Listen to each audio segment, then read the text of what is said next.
that saved a wretch like me.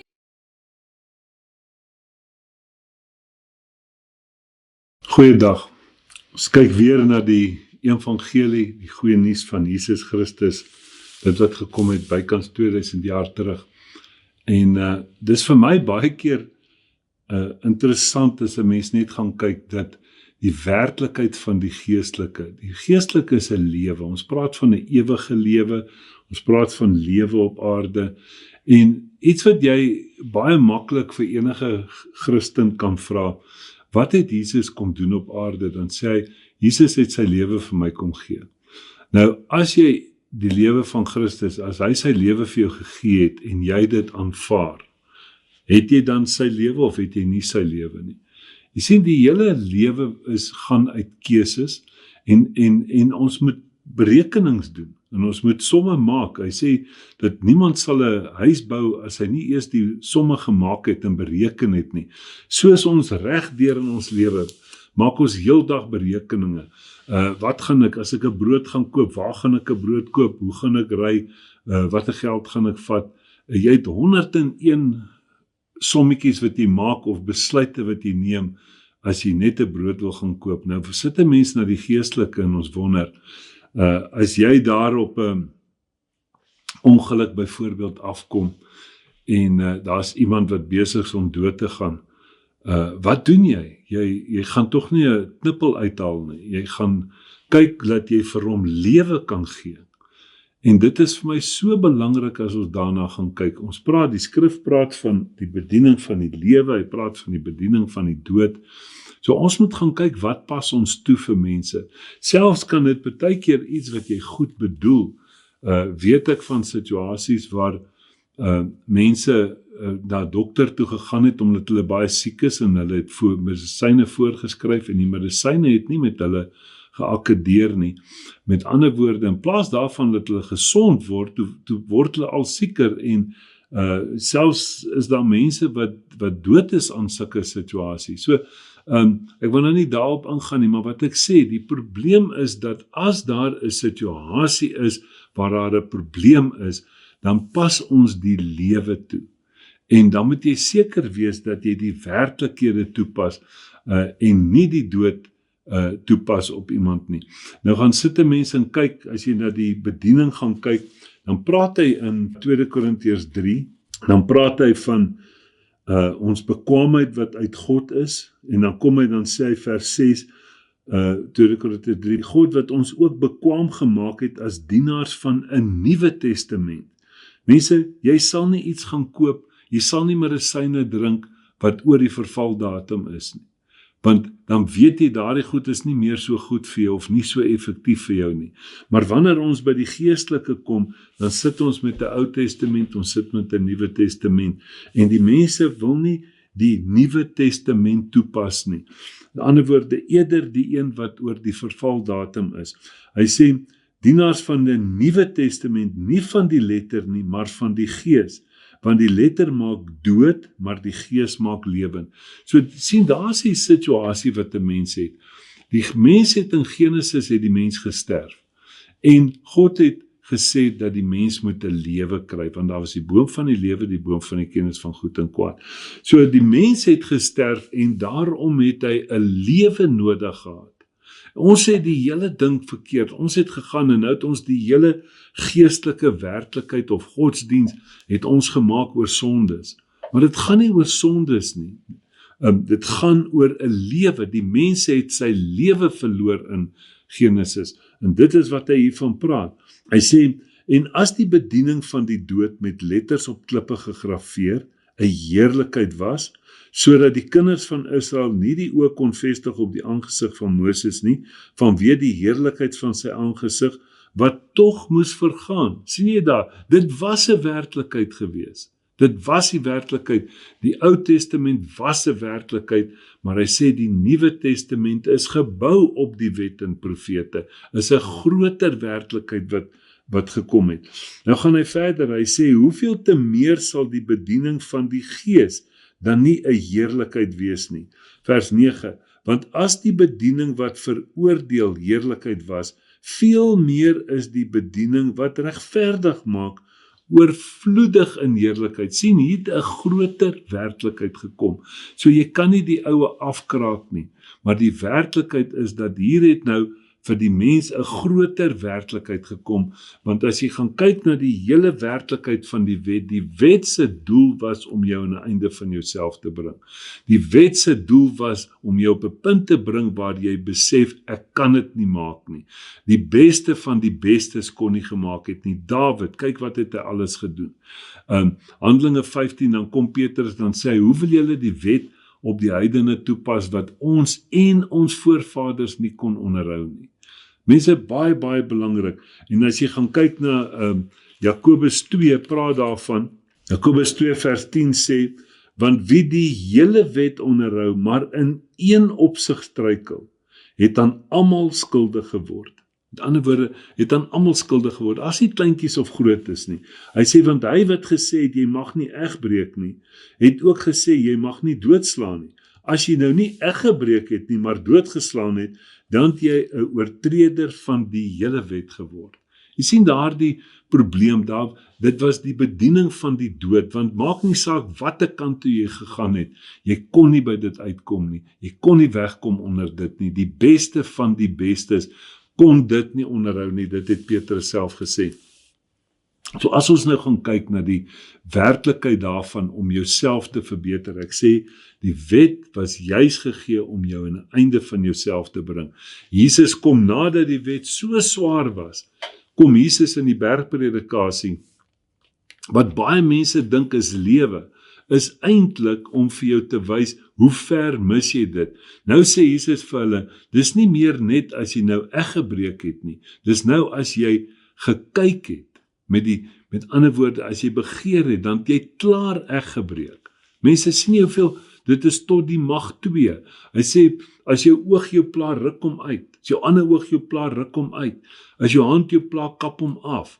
So sal die mens gaan, en hy sal probeer 'n beter mens word, en hy sal probeer ontslaa raak van die goed. Jy sal alles afkap en uitruk, tot daar niks van jou oorbly nie. Dan sal jy nog steeds sit en begeer, en nog steeds dit, en nog steeds dat. Mense, so die werklikheid daarvan is, dat die mens het 'n lewe nodig gehad. En omdat die mens in Genesis gesterf het, God het gesê, as jy van hierdie boom eet, gaan jy sekerlik sterf. Die mens het van die boom geëet en hy het gesterf. Nou probeer ons om 'n beter mens te word. Maar die werklikheid, ons het Jesus Christus nodig, ons het die lewe nodig. Nou, kom ons kyk nou net baie keer in ons hele handel. Nou kom die een persoon, dan sê die persoon, weet jy wat? Ek rook nou, sê maar ek rook nou al minder. Weet jy wat, ek gaan nou ophou rook, want ek sien rook is nie goed vir my nie. En rook, in my liggaam is 'n tempel van God en al die goedjies. En nou probeer jy minder rook, want 'n Christen is nie veronderstel om te rook nie, byvoorbeeld. Maar nou rook jy al minder. En dan sê die mense, joh, ek is trots op jou, omdat jy nou al minder rook. Nou kom die volgende ou, dan sê hy, maar weet jy wat, ek steel nou al minder. Ek het baie meer gesteel, maar ek steel nou al minder. Hoe gaan jy saam met so 'n ou kuier in jou huis, as jy weet, hy steel al minder, maar hy steel nog steeds? Jy sien, die probleem is as jy jouself probeer verbeter, as jy self probeer van die dood ontslaa raak, dan kom die volgende en dan sê hy, joh, weet jy wat, dit gaan baie beter met ons huwelik, my vrou slaap nou al minder rond, by ander mans. So kan jy ingaan. Hy sê, as jy in een opsig oortree het, jy die hele wet skuldig geword. So maak nie saak wat jy gedoen het nie, jy is veroordeel, en dit is wat die bediening van die dood vir die mens gesê het. So die werklikheid is, dit gaan oor jou identiteit. Jy kort 'n lewe, en dit is hoekom God in die begin gesê het, daar's die boom van die lewe, die boom van die kennis van goed en kwaad. En wat ons mooi ook moet besef, toe die mens sondig, ander woorde van die verkeerde boom geëet het, toe sê God, nou bewaak daardie boom van die lewe, sodat die mens nie van daardie boom eet en vir ewig, want as jy van die boom van die lewe eet, dan lewe jy vir ewig in daardie toestand. En dit is die werklikheid, want God het daardie boom van die lewe bewaak tot op Golgotha, waar hy vir ons weer Jesus Christus gegee het aan die boom van die lewe in die kruis. En hy sê, elkeen wat in hom glo, sal nie verlore gaan nie. Gaan lees eers Johannes 3 vers 16, maar gaan lees eers van die koperslang, wat die vergelyking rondom dit is. Ek het daaroor gepraat, ek wil nie nou daaroor praat nie. So die werklikheid is, ons sit met twee. Van die begin af, dis lewe en dis dood. So sit 'n mens met lig en duisternis. Jy sien, jy spreek nooit as dit duister is, die duisternis aan nie. Jy spreek die lig aan. Jy gaan as 'n kamer donker is, en gaan sit jy die lig aan. Jy gaan nie en jy probeer die duisternis wegdryf nie. Jy sien, as ons sit met hitte en koue. As dit koud is, dan gaan jy nie en jy gaan yskas toe om iets te gaan haal nie. Met ander woorde, jy spreek nie die probleem aan nie. Jy gaan en jy gaan kry vir jou 'n trui, of jy sit die verwarmer aan, of wat ook al. Net so sit jy met 'n probleem en 'n antwoord. Oomblik wat jy 'n probleem het in jou lewe, mense, en dit is een van die goed wat ons mekaar mee moet help. Die oomblik wat jy met 'n probleem sit, dan is daardie probleem klaar 'n probleem. Dit help nie, jy gee aandag aan die probleem nie. Jy moet die antwoord kry vir daardie, jy moet die oplossing kry vir daardie probleem. Jy sien, en dit is hoe dit van die begin af werk, en dit is ook hoe dit in die geestelike werk. Maar ons is altyd so besig met die probleem. Jy's 'n arm sondaar, jy's hel verdiend, jy doen dit en jy doen dit en jy wil nie verbeter nie en jy wil nie. Nee mense, dan is ons besig om die probleem aan te spreek en nie die antwoord nie. Net so sit ons met wet en genade. Dis twee uiterstes. Die een werklikheid is wat jy moes doen, die volgende ene is dit wat Jesus Christus vir jou gedoen het. Die een is lewe en die ander een is die dood. Dan sit ons met Jesus en jy. Ons vermeng dit altyd.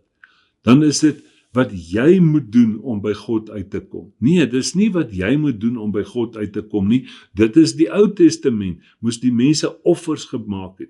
Hulle torings gebou. Hulle het by God probeer uitkom. Hulle het die afstand wat ontstaan het in Genesis probeer uitwis. Nuwe Testament, toe kom God by die mens uit. Alle goeie gawes kom van bo af. Die voorhangsel het van bo na onder geskeer. Met ander woorde, dis toe God wat by ons uitgekom het. Net so sit ons met die ou mense en die nuwe mens. Absoluut hierdie werklikheid wat ons moet gaan kyk. En ek wil net bietjie kyk na die een werklikheid wat ons na gaan kyk het. Onthou, die skrif sê vir ons, as ons gaan kyk na Romeine 6 praat daarvan, dat kan ons nou aanhou doen wat verkeerd is? Kan ons aanhou sondig? Nee, hy sê glad nie. Hy sê, want as jy daai stelling maak, dan verstaan jy nie die evangelie nie. Jy kan nie aanhou sondig nie. So daar's 'n groter werklikheid as dit. Maar die werklikheid is dit, dat dit het nie, ons praat van die sondeval, maar die werklikheid van dit is, dat in Genesis het die mens gesondig. God het gesê, jy mag nie van daardie boom eet nie, maar ons maak die boom van die kennis van goed en kwaad die middelpunt van ons lewe. Maar God het anders gesê. Hy het gesê, die boom van die lewe is in die middel van die tuin. Jy sien, dit is waarom alles draai. Die middelpunt van alles is die boom van die lewe. Ons het dit gedraai en gesê, die boom van kennis van goed en kwaad is die middelpunt gewees van alles. En dis die middelpunt van ons godsdiens, in ons geestelike werklikheid. So nou gaan God, en hy sê daar, hy kry die Adam en die vrou en die slang daar, en hy sê vir die vrou, jou saad gaan sy kop vermorsel. Heeltemal teen die werklikheid, die vrou het nie eens getel nie. En God praat nie met Adam nie, want Adam is die een wat opgemors het. Hy praat nie met Adam en sê, Adam, jy moet nou gaan regmaak nie, want God ken die mens, want hy wil 'n perfekte oplossing bring vir hierdie werklikheid, of hierdie onwerklikheid wat plaasgevind het. En hy sê vir die vrou, jou saad gaan sy kop vermorsel. En die hele Ou Testament gaan daaraan, dat net soos wat God in die begin die heelal in wording geroep het deur die woord van sy mond, het hy die skepping gemaak, alles. Kom God in die Ou Testament en hy spreek hierdie lewe van Jesus Christus. Hy spreek die saad in wording. En hy kom en hy, waar hy gesê het in Genesis 3, die grond waaruit jy geneem is, sal voortbring dorings en distels. kom in Jesaja 55 en dan sê hy, maar in die plek nou van die doringboom, gaan daar 'n sipres wees. En in die plek van die distel, 'n mirte. Nie, ons gaan die doringboom nou verander of wat, of jy moet 'n beter doringboom word, om jy moet nie meer dorings dra nie. Nee, God spreek dit in wording, 'n nuwe ding wat nou gaan plaasvind, nuwe ding wat moet gebeur. Ek wil net vir ons so 'n paar goed vir ons wys, dat die mens het 'n lewe nodig. Vers 19, Deuteronomium 30, vers 19, ek neem vandag die hemel en die aarde as getuienis teen julle, die lewe en die dood, die seën en die vloek het ek jou voorgehou. Kies dan die lewe dat jy kan lewe, jy en jou nageslag. Kies die lewe. Jy sien, God bring dit duidelik hier vir die mense, hy sê kies die lewe. Nee. En sien jy weer, dit is die seën en die vloek, alles loop in twees. En God hou vir jou die werklikhede, en hy sê vir jou, die skrif sê vir jou, hy sê geloof kom deur die gehoor, gehoor deur die woord van God. Hy hou vir jou altyd die goeie voor. Die een wat vir jou die beste is, hou hy voor, maar die mens gaan kies altyd anders as dit. Dan kom hy in Spreuke 18, vers 21, ek gaan nie nou lees nie, ons haal dit baie aan, dan sê hy, lewe en dood is in die mag van die tong, en dit wat jy spreek, sal met jou gebeur. Met ander woorde, daai werklikheid wat jy spreek, is dit wat met jou sal gebeur. Nou gaan hy, en hy kom verder hier in Johannes 1, ek wil gou vir ons in Johannes 1 net lees, die werklikheid wat Jesus Christus gebring het daar, so van die eerste vers af. Johannes 1 vers 1, in die begin was die woord, en die woord was by God, en die woord was God. Sien jy daai een werklikheid, dit was alles by God. Hy was van die begin af by God. Alle dinge het deur hom ontstaan, en sonder hom het nie een ding ontstaan wat ontstaan het nie. Wie is dit? Dis Jesus Christus. Want God het gesê, laat ons mense maak, in ons beeldnis en gelykenis. Hy sê, alle dinge het deur hom ontstaan, en sonder hom het nie een ding ontstaan wat ontstaan het nie. In hom was lewe, en die lewe was die lig van die mense. Jy sien daai werklikheid van in hom was lewe, en die lewe was die lig van die mense. Hy sê, dan praat hy oor Johannes die Doper, dan sê vers 9, hy sê die waaragtige lig, wat elke mens verlig was aankom in die wêreld.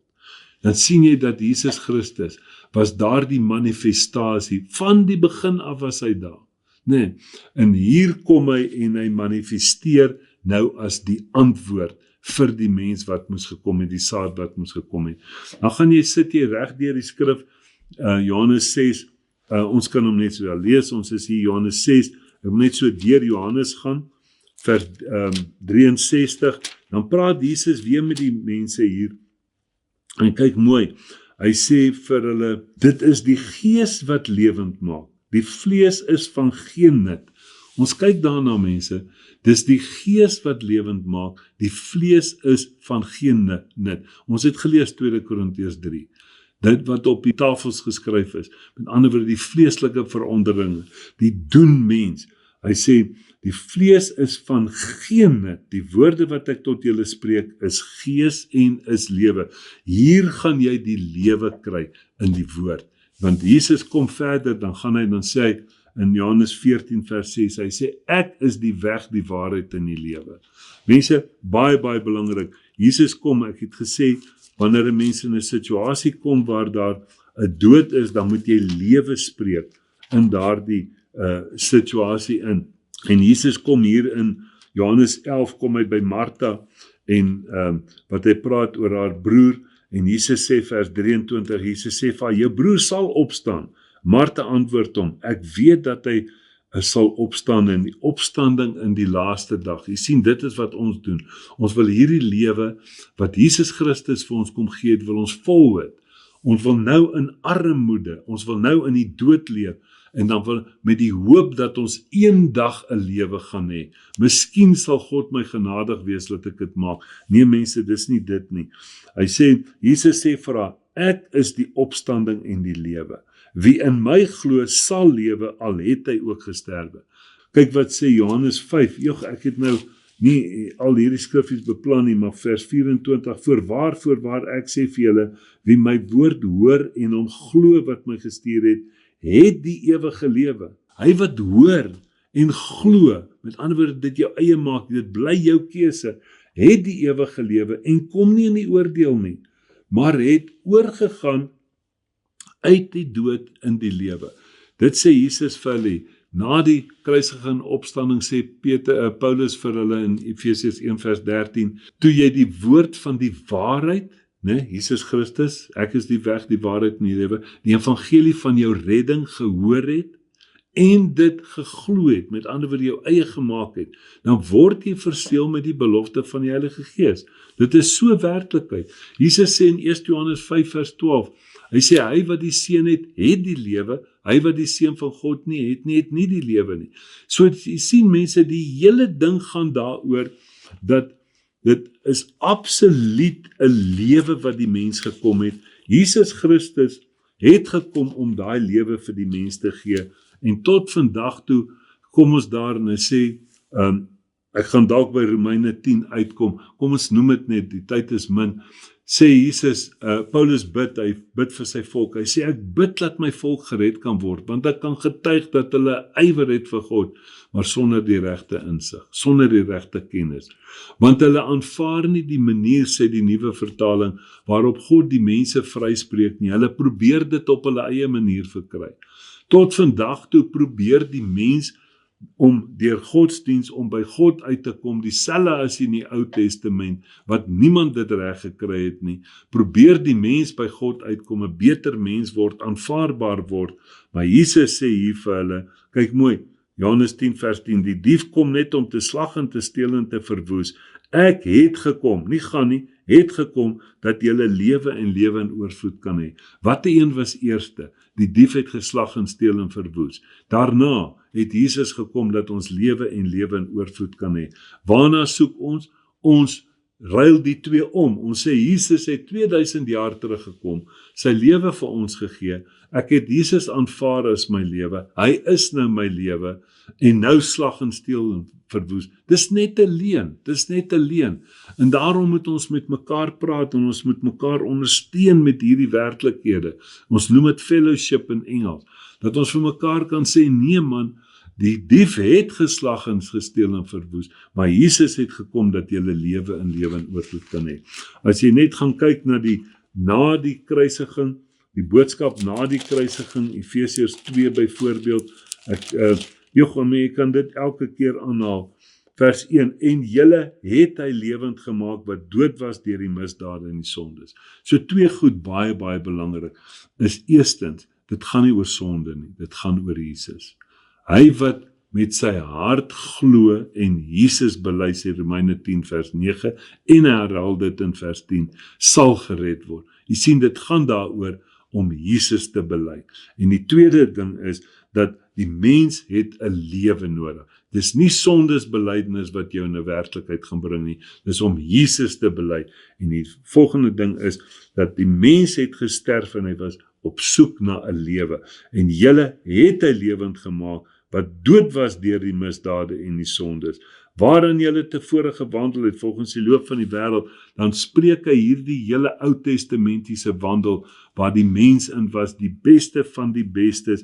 Hy sê ons was van nature kinders van die toren, net soos ook die ander vers 3, vers 4, maar God wat ryk is in barmhartigheid, het ons deur sy groote liefde, waarmee hy ons liefgemaak het, ook toe ons dood was deur die misdade, lewend gemaak saam met Christus, uit genade is julle gered.